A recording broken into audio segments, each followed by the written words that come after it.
Welcome back to the Coaches Hour podcast. And you're joined by myself, him, and my co-host is Juwaid. So today we're going to be speaking about why you should walk the walk, practice what you preach, all the cliche names that you can think of. But leading from the front isn't just about getting in shape, but it has a different meaning. It's based upon, empathy, looking the part and experiencing what your clients would also experience, right? And it's a surface level leadership, I feel. So what else would you add to kind of like leading from the front isn't just about being lean, I guess? Yeah. It's not just about the physique. Yeah, so obviously the physique is a great advert for your services. Like, people probably look up to you if you're in great shape. If you've not got any results with clients yet, then do it yourself. Like, it's a great advertisement for what you offer. But the biggest thing for me would be empathy and understanding, because it's okay to know the science of a transformation, calories in versus calories out in its most simplistic form. But when we throw life into the mix as well, it's not as simple as calories in versus calories out. There are certain things you might need to navigate: stress levels, social occasions, sleep and recovery, training intensity, etc. And life. So social occasions was life. Like, it's more than the science. So if you've been through the process yourself, you can lean into more of, I understand what you're going through, from a place of like, yeah, I know what you're going through. And also, this is how I dealt with that. So you don't have to follow exactly what I did, but okay, you're tired. I know what you're going through. I've been tired, but I still got my steps done. Here's how I did that. How do you think you can do that? Like, it gives you the ability to have some of the more challenging conversations that you probably wouldn't have the confidence to have if you don't have the experience. Yeah. I think it's a large degree for me is about the confidence and conviction in the things that you're trying to tell your client. I think a lot of coaches have the what's it called? The imposter syndrome, right?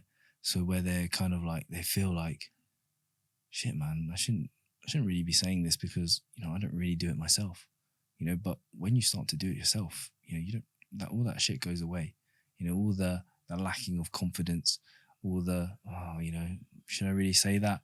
All the opinions, like, that's what is big at the moment is, what separates you from another coach is your opinions, your thought processes, your personality, right? And if you've never done it yourself, like, where are you getting that information from? That is just somebody else's opinion. That is just Eric Helms's research review, that you're quoting and you're explaining his analysis of it. But when you start to do it yourself, you start to come up with your own opinions, right? And your own things like, actually, yeah, this is how it is on paper, but that's definitely not how it feels, when I do it. And, I use the satiety index a lot, right? A lot of people say, oh, potatoes is one of the most filling things.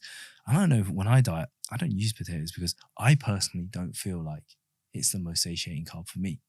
I've tried it, and for me, I think oatmeal is something that is more satiating, but everyone always goes, oh, potatoes is the most satiating, let's go for that. So whenever I explain to my clients, I say, yeah, you want to have more foods such as this, but you still want to try to figure out what is the most filling food for you.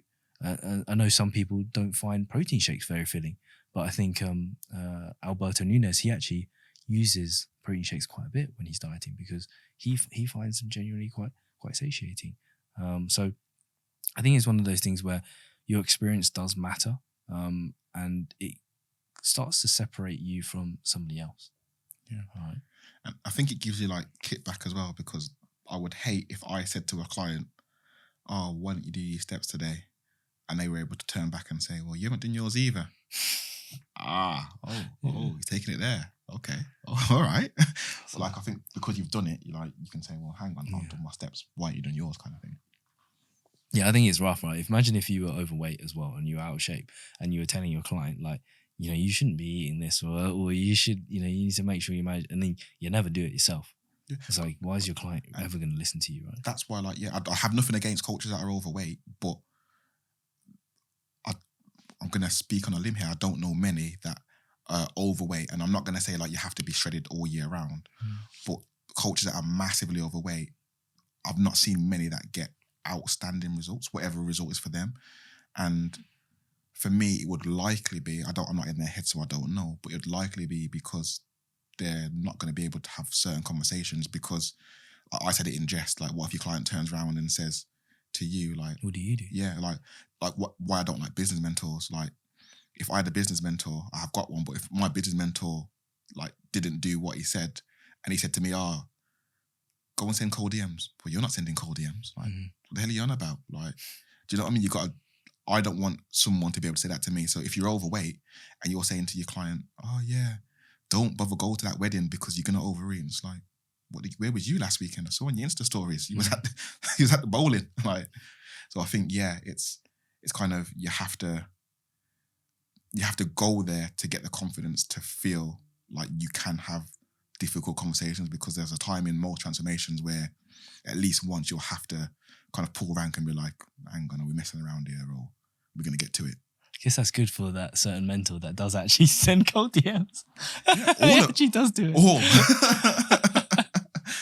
Send all cold DMs. I'm practicing what I preach here. Go and do it. But actually, even then, I don't necessarily think it's him that's doing it. He's hired someone else to do it. Oh yeah, yeah. There's a few that have been in the old boxes of ins. So, yeah. So there you go. But yeah, I think there's so much benefit that you can get from practicing what you preach. Is there anything else that you think is that stands out for you as to why you think a coach should do it? So what have we covered? We've covered the obvious, which is going to be the physique, and we've covered empathy. The empathy.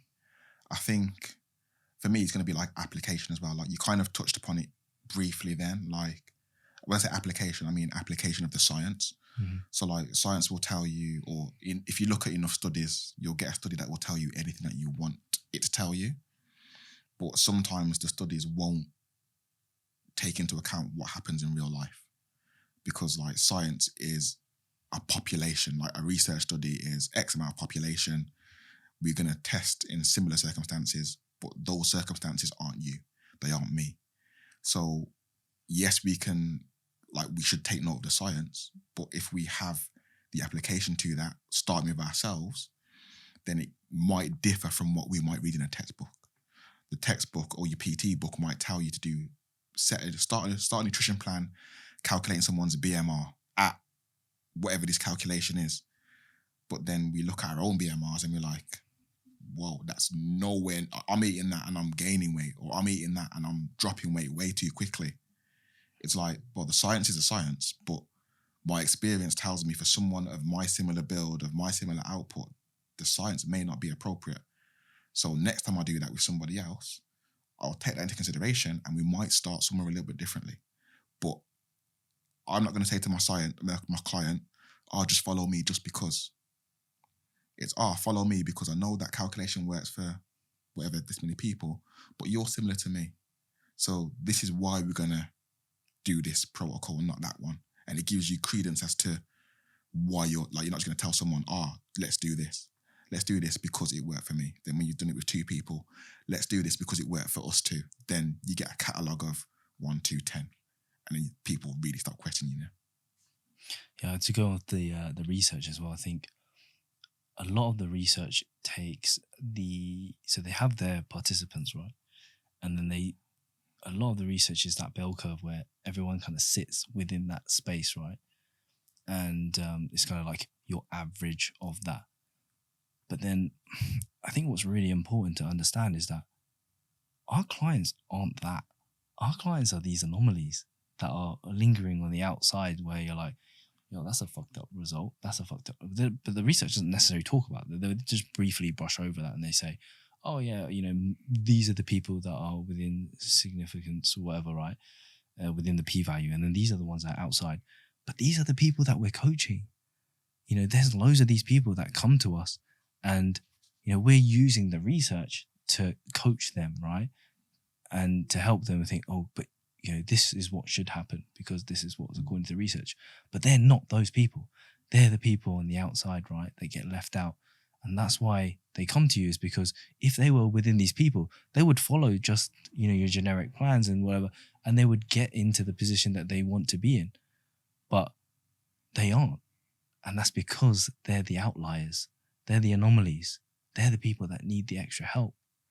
So that's why I always feel like we can't always just go based off of what's going on in the research, because it may not necessarily apply for these people. And I think research is a little bit skewed now as well, because like in general, the population is getting fatter. Mm-hmm. So the results, like the average 10 years ago, the average person is not the average person from today. So like even looking at some studies that were performed maybe even 5 years ago, like the situation in society is forever changing, and probably not in a good way, like with the ease of food, lack of exercise, etc. Like population, like the amount of overweight people I see on a day-to-day basis now is normal. And I'm not saying it's wrong, but it's normal. And it's like, it shows me the shift as to what the new norm is, but that would also translate to what the research would then be representing, because society's representation now is different on a different part of the spectrum than it was 10 years ago. Like if we look at even like TV ads, if we look at TV ads from the early 2000s, you're probably going to get a bit of racism, you're probably going to get a bit of sexism, but everyone's going to be in shape. We still get that now. We get it on Instagram. Yeah, I know. But if you look at like adverts now, like, and again, I've got nothing against it because the adverts are just going with what society is now, but there's a lot more overweight people, and it's like, it's now normal. But at the same time, it's not normal, because if we're overweight, we're putting ourselves at risk of XYZ disease, XYZ mortality. And it's like, if that is the case and the research is now telling us what the new normal is, we have to be aware of, is that new normal our new normal, and is it our client's new normal, and is that what our client's new normal should be? Yeah, it's a lot of normals. Normal, I confused, tongue-tied, mad.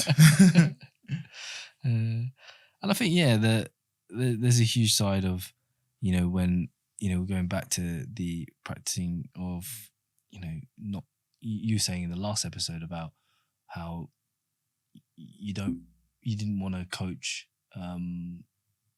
more competitors because you haven't been through it yourself, right?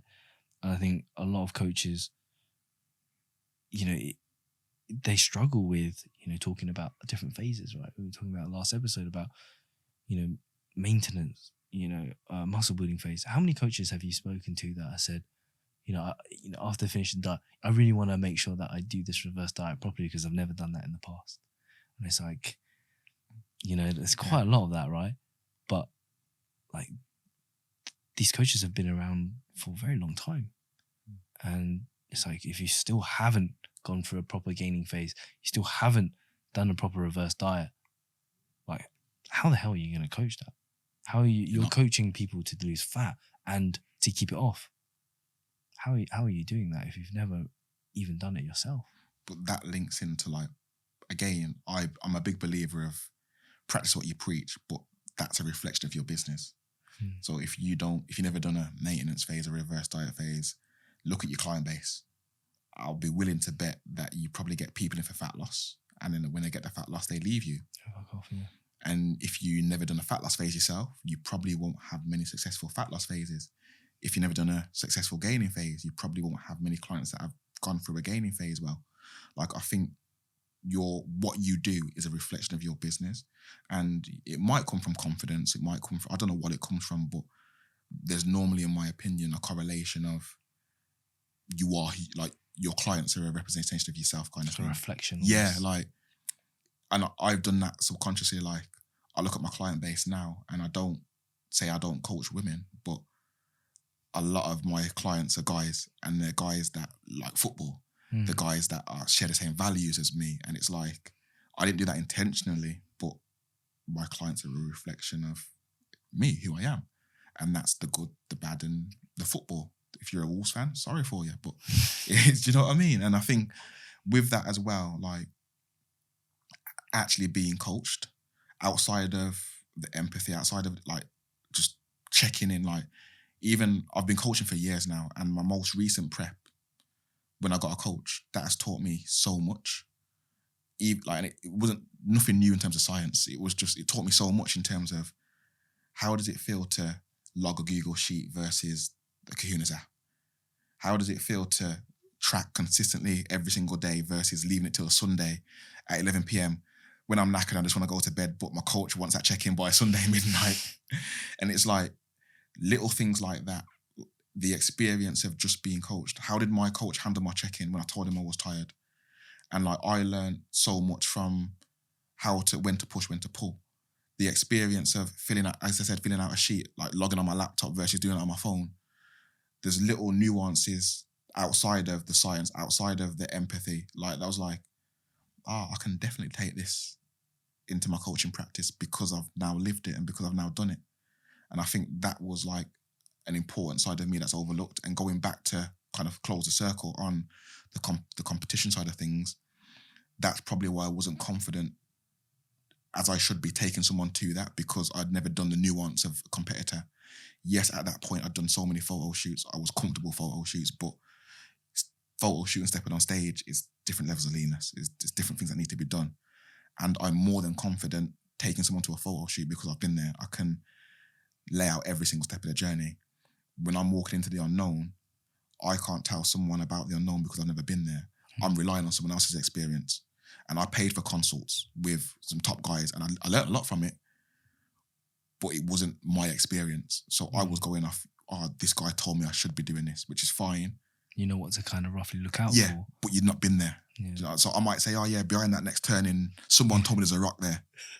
But when we get there, there's actually 10 steps. Do you know what I mean? The rock's not actually there. Yeah, it's a snake now. That's going on here. Do you know what I mean? It's like, so there's like, there is some credence to like, yes, get mentorship, yes, whatever else, but living it is completely different. And it's something that I can't describe, or you can't describe until you've done it. And like afterwards, it's like, okay, I understand that now. Yeah, I think, even outside of just the physique side, it's the process of all the admin and stuff like that, right? That you gotta learn.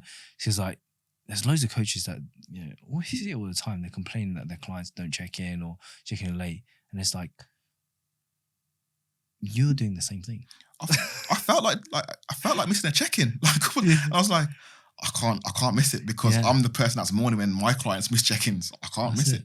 But you find out how easy it is to miss a check-in, and it's like, and you understand why people do it. Yeah, exactly that. Right. And it's like when we spoke a couple episodes ago about making time to when people drop off because they haven't got time to childcare, whatever else. Like, we're personal trainers. If we're dieting, and it's like we're dieting around sessions, we've got to eat in the gym during sessions or around sessions. It's like we've then got to do 14,000 steps. It's okay when we're telling our clients to do that because we've seen on a piece of paper. It's different when we actually have to do that ourselves. And it's like, literally, I've said to some of my clients, I'm sorry, I'm just, because I set you 20 minutes of cardio, just quit. Our weight's stable. We need to make a change this week. Yeah. Perfect. We'll just increase cardio. I've done that from the comfort of my laptop. When my coach did it to me, and I was like, where am I going to get these 20 minutes from? It sounds so simple, 20 minutes. Where am I going to get these 20 minutes from? It's like, I know how so-and-so felt when I gave it him. You feel that pain. Yeah, it's like, I'm sorry, mate. I've got to do, it's been done to me. Shit rolls downhill. You've got to do 20 minutes as well. Yeah. Yeah, it's so funny that you just have to experience it, because it's one thing to tell somebody to do something, but once you experience it, you problem solve before it's even occurred. So when you've experienced it, let's say we'll go off the not checking in or the being late with the check-ins, right? You experience what it's kind of like, and then you start to understand why that's potentially occurred.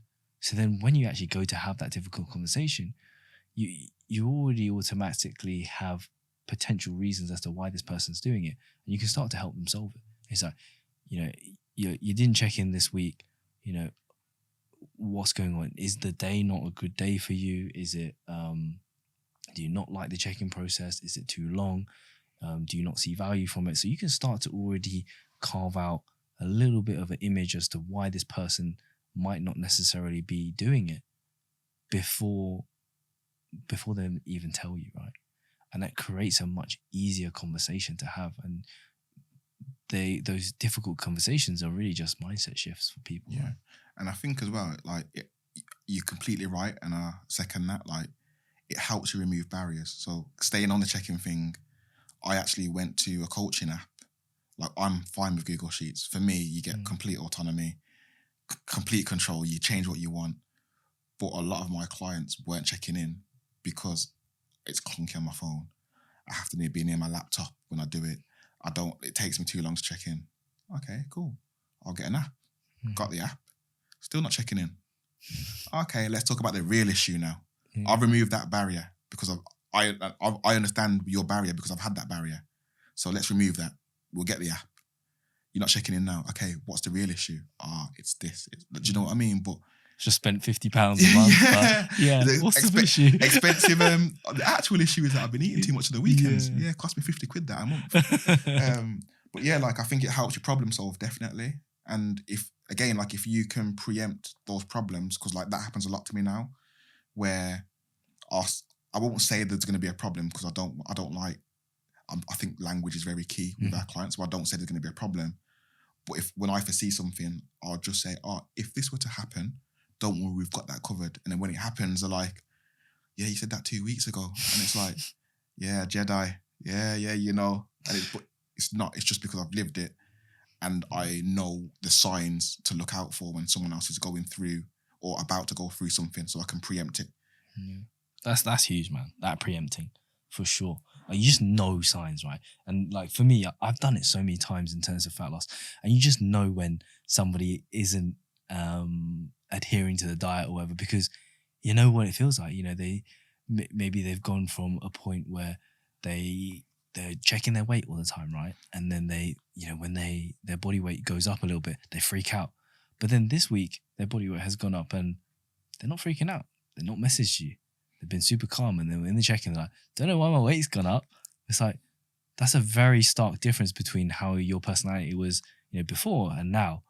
And it doesn't really change, when people have that mindset about body weight, it doesn't just go away just because you said, don't worry about the body weight, it stays concurrent. So if that changes, that's like a little bit of a telltale sign to say, something's a little bit off here, what's kind of issue, and your ears should prop up, And that's very interesting you say that, because sometimes someone will check in, let's say it's about adherence, but like they'll automatically log 2k calories every single day. It's bang on.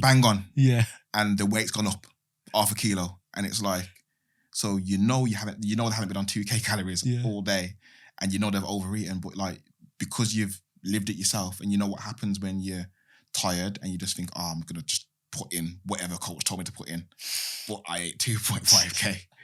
But then like, when that happens to you and a client does that to you, you're like, okay, I don't need to. I might be able to, but I don't need to confront you and say you've not been eating on plan, because from the data that that's the case, because you've experienced it. You might just say something else that skirts around it a little bit, but then gives them the opportunity to say, actually, like, so you might say like, 2k.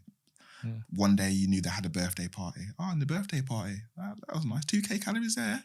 That must have been, how do you fit the cake in 2k calories?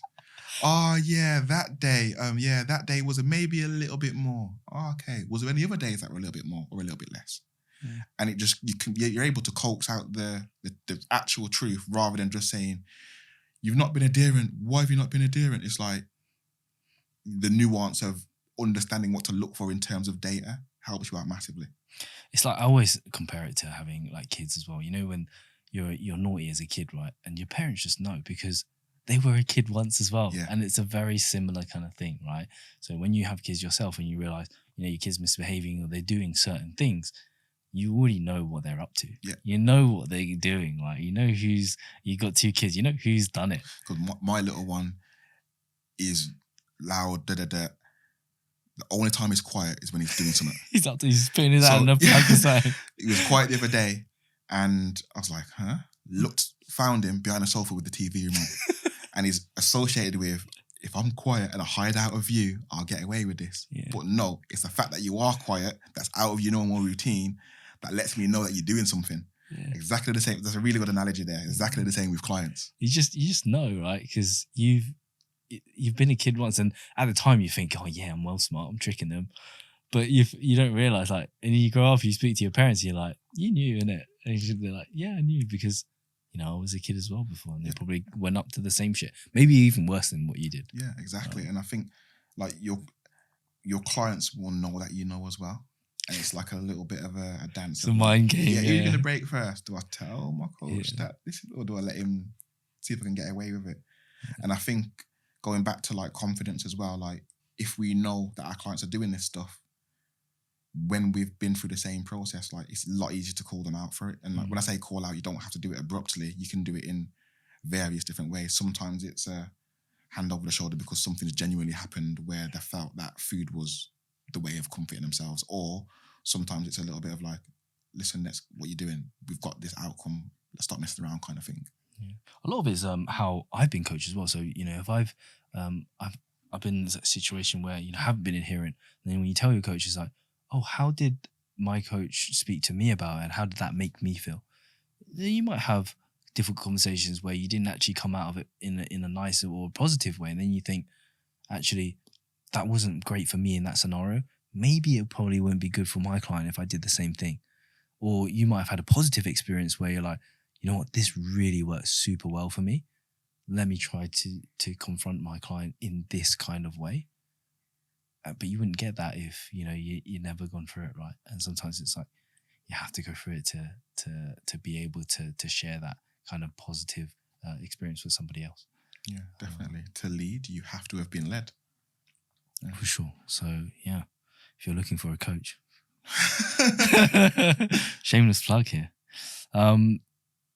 Okay, so is there anything else that you want to add to this? No, I think that's a nice little place to park it. I think we'll probably come back to this, revisit this topic a few times, because I think it's really important for coaches. Like, it's one of the fundamentals of, for me, being a good coach. Like, yeah, and it doesn't mean you have to go for a photo shoot by any means. It just means like whatever you coach people to do, you have to have done similar. Like, if I'm a horse riding coach and I've never stepped on a horse, probably not going to make the best coach. If I'm a driving instructor and I can't drive, probably not going to make the best coach. So it's not to say like you have to be like you have to go for a photo shoot, but you have to experience whatever you're preaching your clients to go through. And I would argue potentially a little bit more because you're an authority in that scenario. So like, if I want my clients to lose 10 kilos, I'm probably going to lose 15. Yeah. That's it. Awesome. So that brings us to the end of episode 4. Is it I 4? believe. I think it's episode We're 4. flying. Yeah, we're flying, man. This is now regular. We're in. That's it. And if you're looking for a coach, you can find me on Instagram at Gym with Him. And if you're looking for a coach, you can find my co-host is at Jawade Graham Coach. There we go. There we go. I let's put pressure on you to remember. I know, man. I'm trying to remember your last name as well. Thank you all for listening, and we will see you all in the next one. That's a goodbye for me. And goodbye from me. That's from, if you know where it's from, let us know in the comments.